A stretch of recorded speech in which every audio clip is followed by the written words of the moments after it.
Selamun aleyküm. Bugün miladi 26 Ağustos 2022 Cuma, Hicri 1444 28 Muharrem. Günün ayeti. Böylece azap onları yakaladı. Gerçekten bunda bir ayet vardır ama onların çoğu iman etmiş değildirler. Günün hadisi. Bir kimse yumuşak davranmaktan mahrumsa hayrın tamamından mahrumdur. Tarihten haberdar olmak için tarihte neler yaşandı hep birlikte bakalım. 1071. Türklerin Anadolu'ya kesin bir şekilde yerleşmelerini sağlayan Malazgirt Savaşı kazanıldı. 1918. Üstad Bediüzzaman Darülhikmetül İslamiye azalığına seçildi. Sultan 5. Mehmet Reşad döneminde kurulan Darülhikmetül İslamiye İlim ve Hikmet Akademisidir.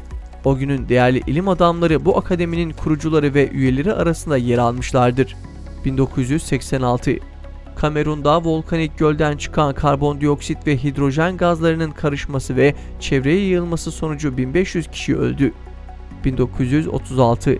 İlk sesli televizyon gösterimi BBC kanalından yapıldı.